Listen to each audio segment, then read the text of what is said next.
tiny baby born at 23 weeks weighing less than a pound after mother was diagnosed with pre-eclampsia and needed an emergency C-section defies the odds to survive and thrive.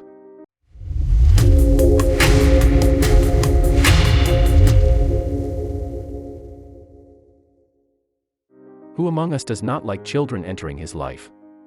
In fact, children are a gift from the Lord that brings joy and happiness to every home. Certainly every woman in this world wants a child to raise and nurture and see him grow up near her, but can all mothers accept that her newborn child has a health problem? Of course not, and this is what we will see in this touching story. Tiny baby born at 23 weeks weighing less than a pound, after mother was diagnosed with pre-eclampsia and needed an emergency C-section defies the odds to survive and thrive. A baby who was born weighing less than a pound and was born at just 23 weeks after his mother was diagnosed with pre-eclampsia and needed an emergency C-section has defied the odds and survived.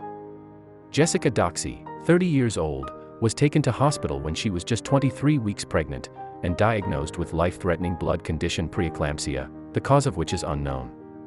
The mom had to have her baby by emergency C-section to save her life, and she was told her tiny son was unlikely to survive, given just a 10% chance of living when he was born. Kaio was born on July 7, 2017, 3 weeks before California's 26-week abortion limit as of May 14, 2019. He weighed just 435 g, 15 ounces, and spent 6 weeks on a ventilator, and 2.5 months in an incubator, replicating the womb.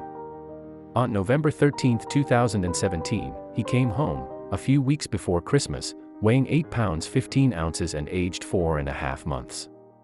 Jessica, a food scientist from Bakersfield, California, said, "At no point in my mind was I willing to give up on our little boy. I'd been in so much pain over the last 72 hours, but what kept me going was holding on to the belief that he'd be okay." The C-section took about an hour, and they had to use general anesthetic to perform the surgery. "When I woke up I was really confused, and the doctors explained that Kaio was alive but weighed just 435 grams. They even invited my husband in, so we could share what they thought would be our first and last moments with him in case he didn't make it. But that thought hadn't even crossed our mind, and we were determined to save him." She said she was asked by doctors if they should save her son because he was born so early. Mom of 3 Jessica, whose husband is also called Kaio and is 31, had gone into premature labor with her first child, Stella, now 6, at 36 weeks. She was reassured it would not happen again, but then at 23 weeks she was taken to hospital, after she developed a severe headache. Doctors diagnosed her with pre-eclampsia, which causes high blood pressure and rejection of the pregnancy, making the mother more and more sick until the baby is born. Pre-eclampsia usually occurs at the end of the pregnancy, but this was not the case for Jessica, whose condition quickly worsened. She developed HELLP syndrome a few days later, a pregnancy complication affecting the blood and liver. A week after giving birth to Kaio, Jessica was discharged from hospital and tasked with producing breast milk every day in a bid to save his life. The entire 4.5 months Kaio was in hospital, Jessica expressed milk and stored it in a special freezer at home, before bringing it into the hospital to feed him.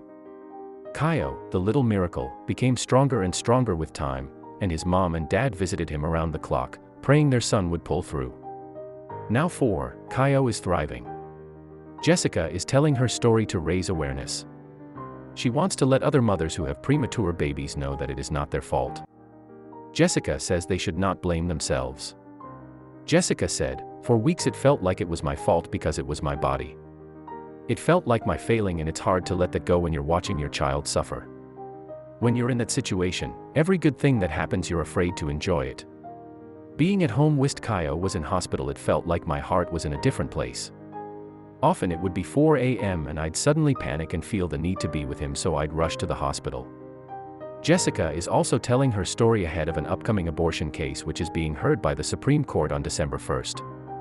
The case concerns the Mississippi 15-week abortion ban, and the question of if abortions before a fetus is viable are constitutional according to the Roe v. Wade ruling. A 2018 law passed in Mississippi bans all abortions after 15 weeks. They are only allowed in medical emergencies and fetal abnormalities, and it was struck down by lower courts after it was first passed in 2018. In this touching story, we learned that what is happening to us is just a path that was planned for us from the beginning to follow. We don't have the ability to change anything. Also, this poor mom who thinks that she is the cause of the health problems that occurred to her newborn baby, but she was wrong, for fate is the one who controls our lives, not us, and we must be optimistic and be positive no matter what happens.